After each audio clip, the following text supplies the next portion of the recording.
Listen to me. If there was a wise man who would ever think of this, they would say in order to be superior to the man, you've got to be the man. For I am the man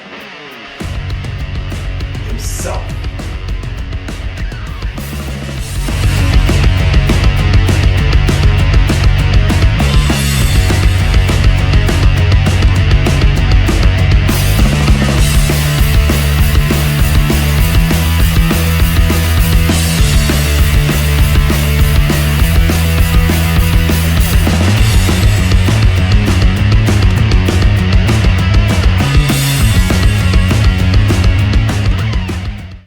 What is going on, guys? This is the Club with the Man 1993, and who's next when it comes to WWE's 24 reviews? But the icon, the legend, Billy G, Bill Goldberg. You guys are right. We're on the 13th episode of this WWE 24 review series. And it's talking about the episode that talks about Goldberg and when he returned back into the company in 2016. And his brief run until he dropped the title to Brock Lesnar at WrestleMania 33. Honestly, if I'm being real, if that was the last time Goldberg ever wrestled, I would have been satisfied. Because seriously, ever since then, the matches he has had have been just awful. And, I appreciate Bill for doing, what he's done, his dedication.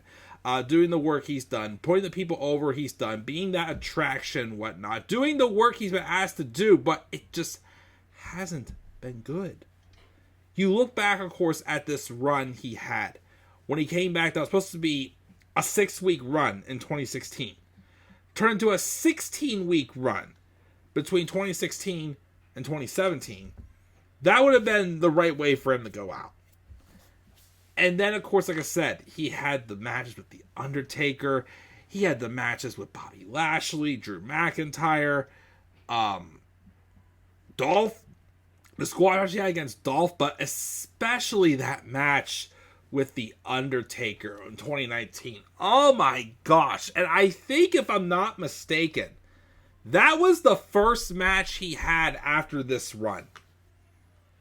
That just... ouch.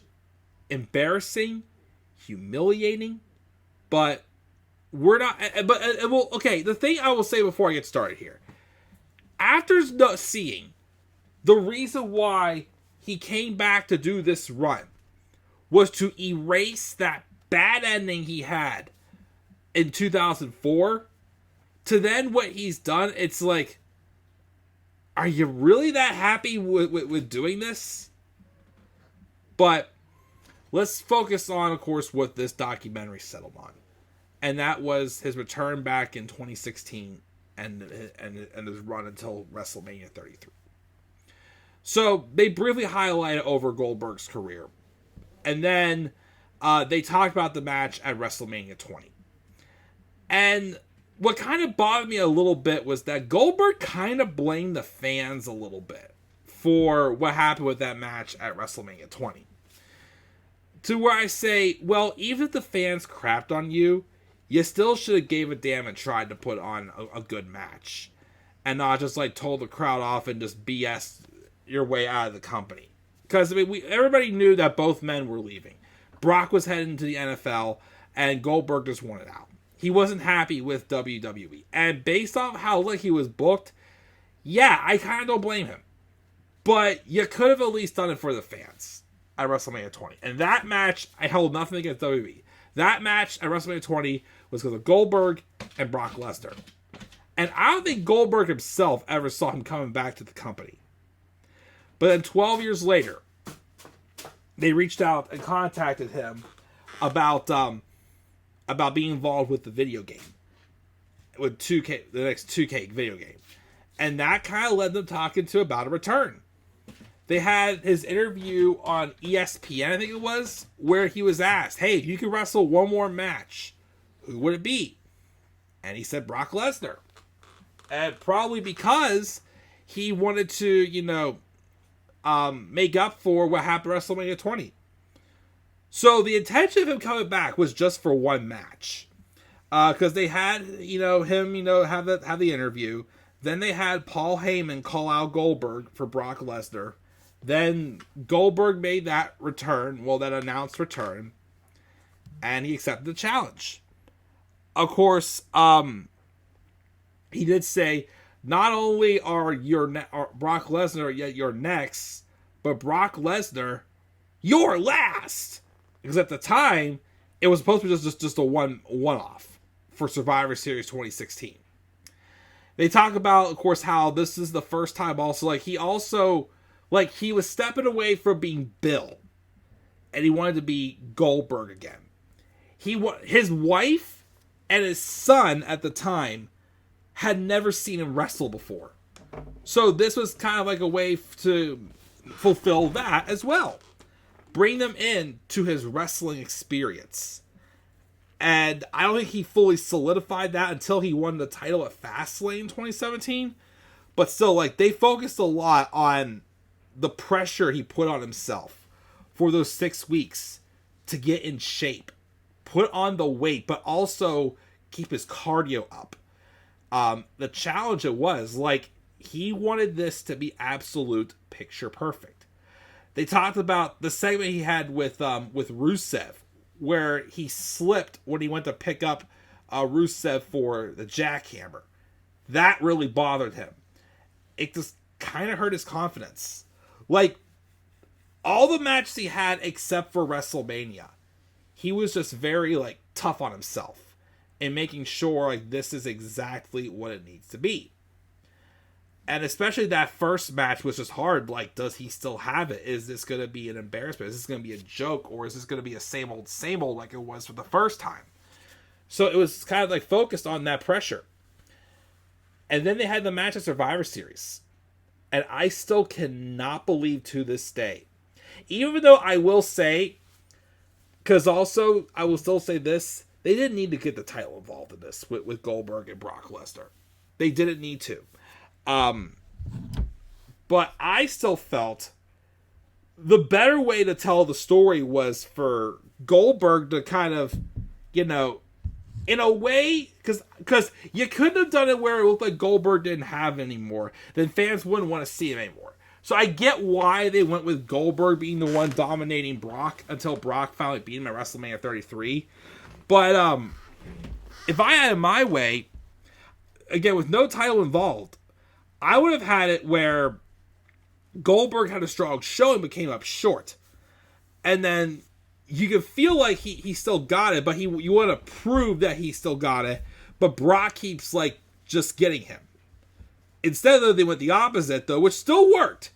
But I thought it would work better if it went the other way, because especially without getting the title involved. But knowing how much it meant to him be able to, have that moment with his family and what he did with the title, I can, understand that. But anyways, Goldberg dominated Brock in that Survivor Series match. He squashed him in 1 minute and 26 seconds. And that was kind of again, the first was okay, let's do a one-off, see what happens. Now that, that happened, they extended his contract to WrestleMania. Now, he was in the Rumble in 2017, but they didn't talk about that in this documentary. The next thing they showed was him squashing Kevin Owens at Fastlane to win the title. And, like I said, we could have our opinions on them giving Goldberg the title then. But, give credit to the fact that he got to share that moment with his family. He also got to, he announced in that, on the Raw after Mania, that he got to take the title to his son's school. He got to basically do something that he felt that he made his son proud of him for. That just meant a lot, the world to him.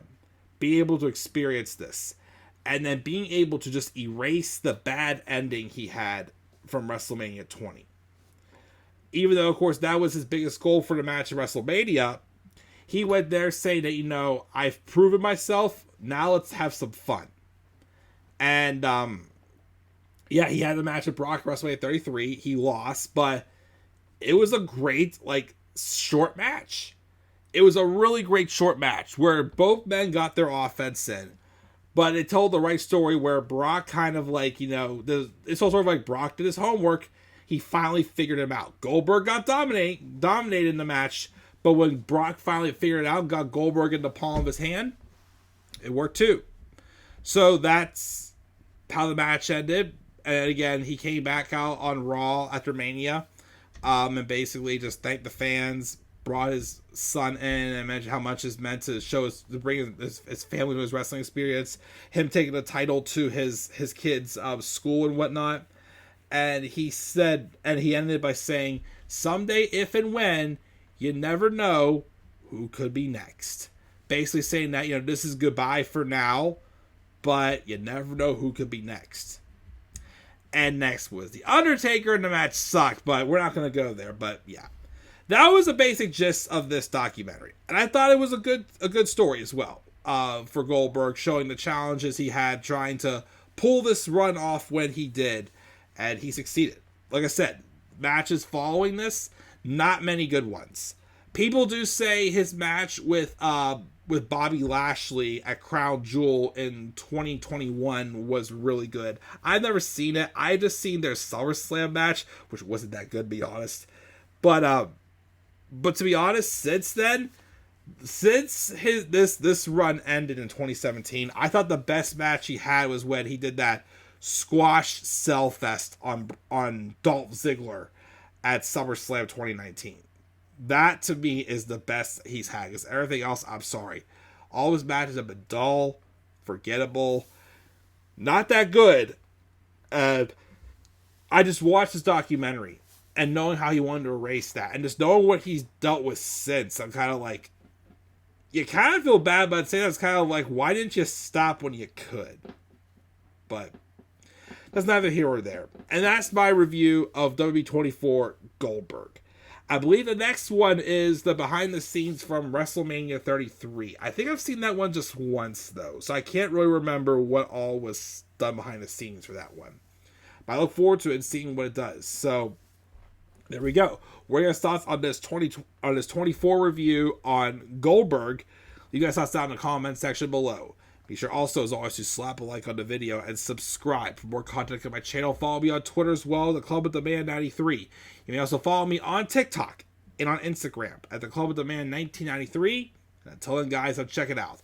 I'll catch you all later. Have a great rest of your night, and do not forget, in order to be superior to the man, you've got to be the man. And for I am the man himself. And that is not just an opinion, my friends. That is a fact of life. Yeah!